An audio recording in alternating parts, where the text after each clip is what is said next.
Good afternoon. Yes, it's already the afternoon. I knew you were heavily invested with your research in the library, so I did not wish to disturb you. Oh no, I don't mind at all. I'm actually very delighted that you've been having fun in the library. You seem to be much more relaxed around the manor, and that's a very welcomed change. Oh, my injuries. They've mostly all healed up. I'm feeling much better. Thank you again for, allowing me to feed on you the other night. It actually really helped accelerate the healing process. There's something about fresh blood that is far better for a vampire. The, prepackaged bags I receive are adequate, but I very much appreciate what you did for me. If it wasn't for you, I would still be a little worse for wear.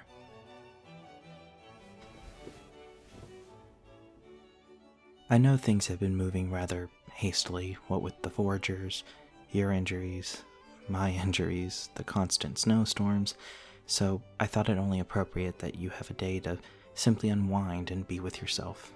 I don't wish to mentally drain you any more than you surely already have been. I don't exhaust you. Oh, you find my presence calming. That's very kind of you to say. I guess I could say I feel the same way about you. Oh, before I forget, what would you like for dinner tonight? Well, I'm having a few of my mates prepare us a late dinner and wanted to know what you were in the mood for. Okay, duly noted. I'll have them prepare that and it'll be ready soon. Oh, you need to get back to your studies? Of course, I'll come fetch for you as soon as it's ready.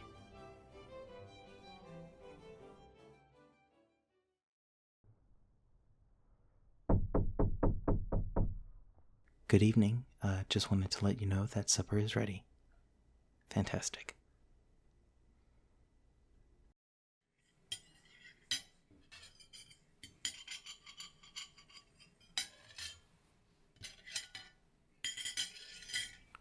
So, my dear, have you found anything in your time in the study?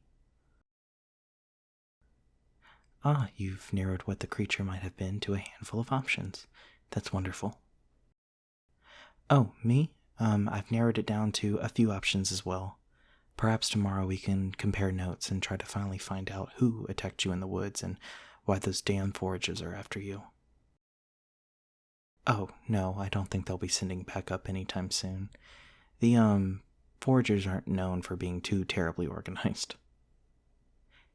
Yes, when, I said they were a nasty bunch of crazy people that like to pretend that they're an all-powerful government, I meant that exactly. They like to cosplay, I just learned that word last year, being an all-powerful secret society. The whole reason the others have been able to avoid them is because they post practically everything they do onto the social medias. Yes, I'm not joking. They have their own social media presence. They have a TubeU channel and a very cringy book face. Yeah, it's a whole deal. They have become kind of a meme in the community. Oh, I'll have to tell you more about it another time. I could go on for hours about their lack of self-control, their unethical politics, etc., etc. But it's getting late, and you, my dear, look like you could fall asleep in your very chair. Here, allow me to walk you to your room.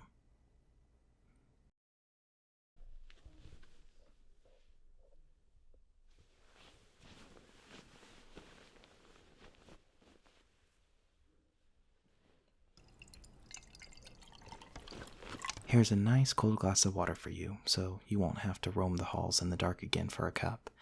And we both know how uncomfortable it is when thirst strikes. I kid.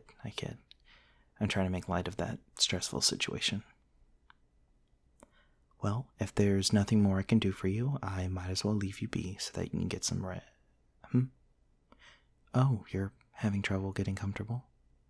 Are the sheets too tough on your skin, or is the fire not enough to chase away the cold? Oh, your mind is just still buzzing with questions about the beast in the forest. Is there anything I can do to help calm your mind? No, I actually think it to be very endearing. I would love to lull you to sleep, my little snow angel. Well, yes, I've been calling you Snow Angel in my head for some time now. Well, it's because when I found you in the snow, you looked as if you were making snow angels. Unfortunately, that was just how your limbs were displayed when you plummeted into the ditch. I'm glad you find it so amusing in hindsight. At the time, it may have been extremely alarming, but yes, as of now, it's actually quite comedic, isn't it?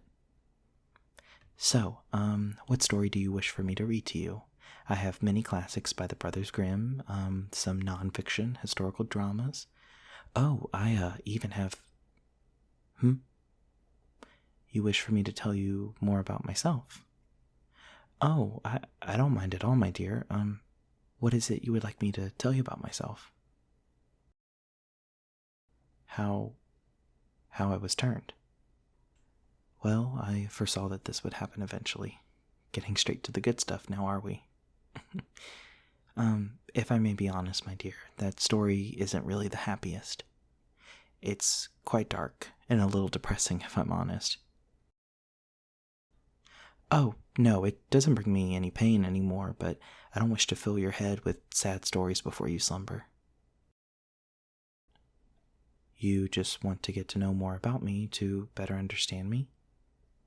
Oh, wow. No, it's just you seem to get kinder and kinder every day. Of course, I'd be honored to tell you about how I became the vampire prince you see before you today. Lord, I just heard myself. I sound like a fanfiction come to life when it's all said aloud. It isn't too terribly long, but still, go ahead and lean back and make yourself comfortable.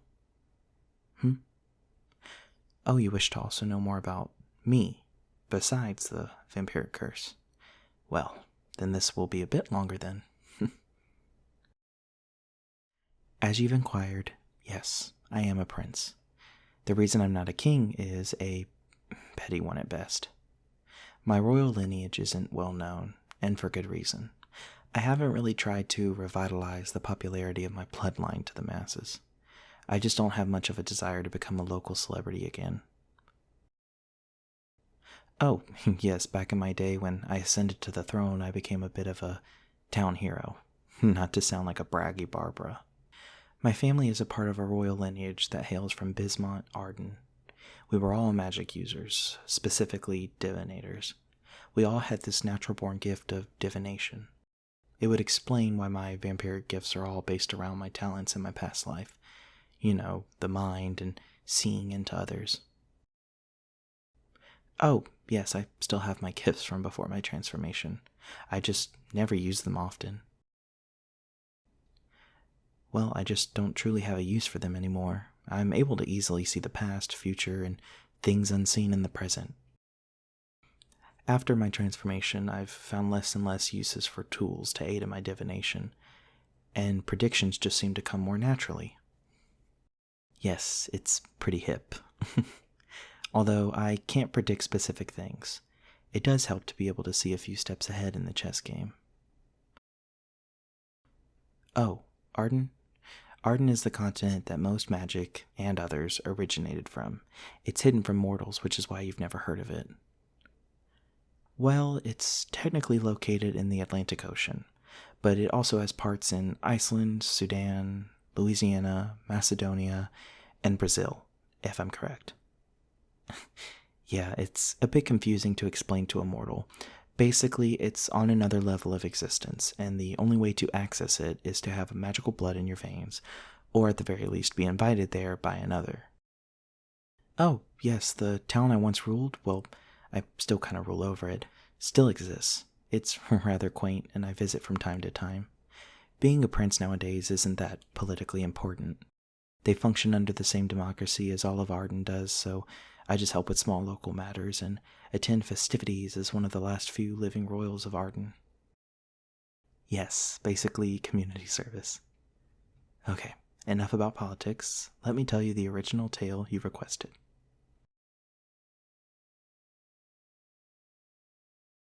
So, the year was 1871. I had just concluded my studies to become an artist and to also become a curator. I was well learned in art history as well as conservation methods of the time. The methods don't quite hold up to what is available today, but that's besides the point. My art wasn't taking off at the time, and my parents were of no help. Oh, no. No one wanted to buy the prince's art because no one knew that the artist was the prince. I went under a fake name to see if my art would sell without the glitz of it being painted by a royal, and I suppose I got my answer. I made decent money, but it was never enough to impress the family. I was either mocked or, simply in their own words, tolerated. Oh, the help I was referring to about my parents had nothing to do with money. It was more of the emotional kind. They were not quite the parental type. Some parents are anything but in practice. They more than likely only had kids to solidify their royal status, not to become doting parents. Yes, kids. I had 2 younger siblings. 2 sisters, to be exact. Yes, they were mortal. They both passed before the turn of the new century. Oh, of course I missed them. I was able to see them a few years ago, thanks to a friend. Yes, speaking to the dead is entirely possible, but it is extremely complicated and takes a lot of magical resources. I know, I'll be teaching you something new every day at this rate. So, being the eldest, I was always in line for the throne, but my eccentric behavior caused my parents incredible stress. And by eccentric, I mean not being as glum as them. I think they just found me to be annoying with being an active thespian and an aspiring artist. They perceived all of the arts to be a waste of time and resources that could be allocated to the future expansion of the kingdom. They did everything in their power to try and remove me from the line to the throne because of their distaste with my personality. No, my siblings didn't share their views, thankfully. They were the same level of eccentricity, if not more so.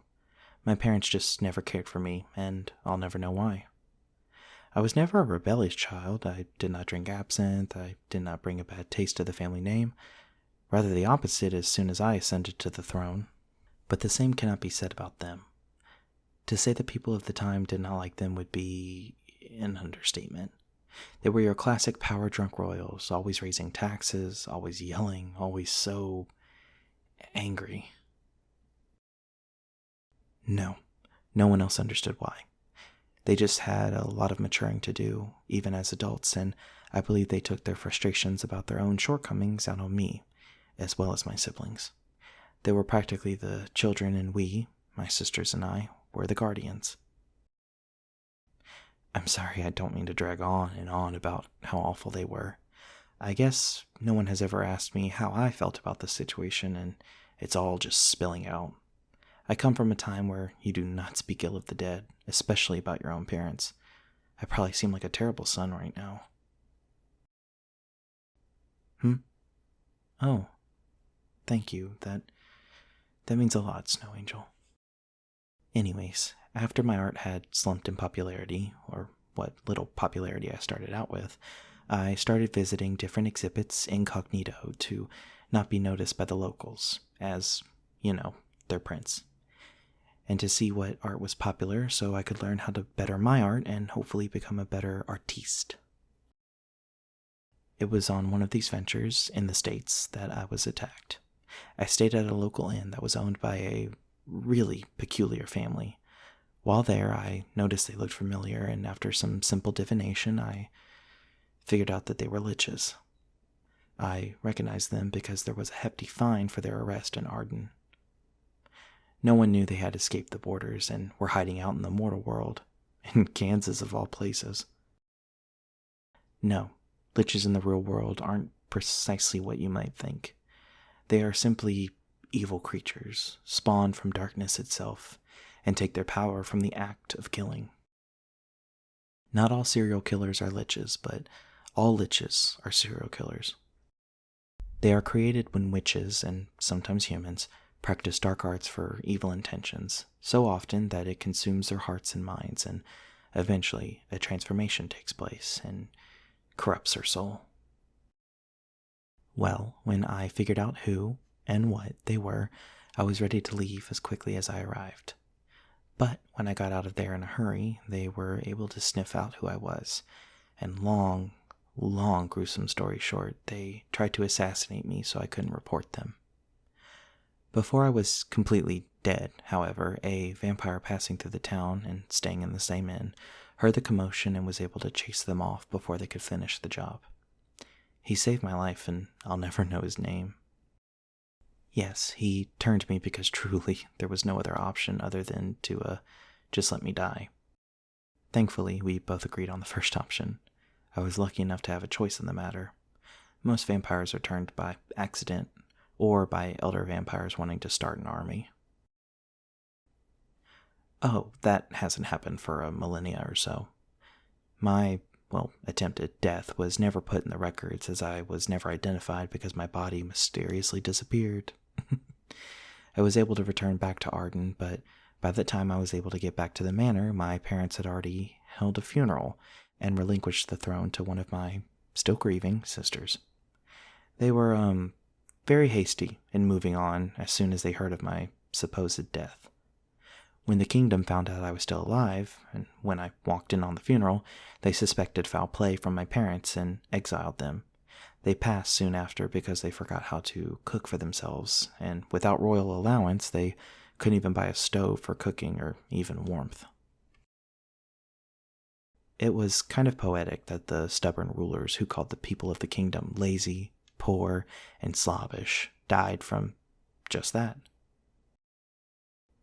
Oh, well, I stayed a prince because of a clause my parents had enacted in case I had turned up alive.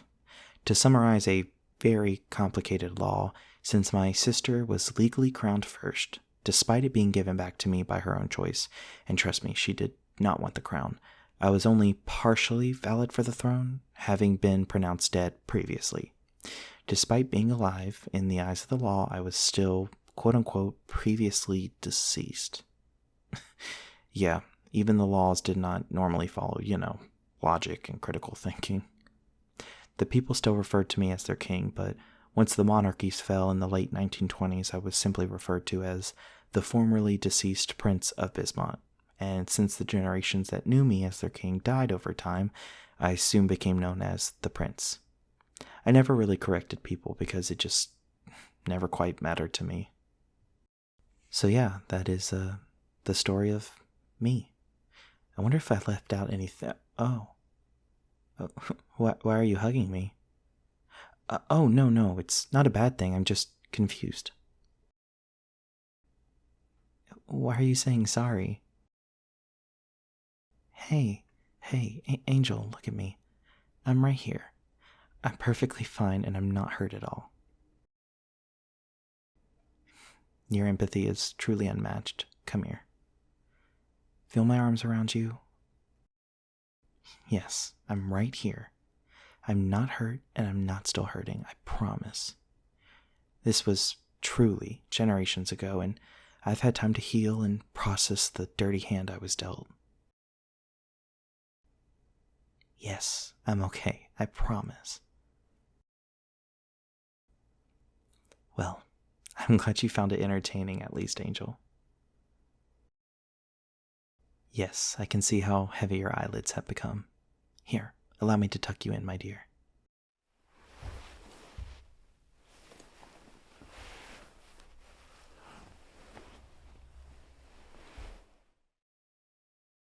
There. Comfortable?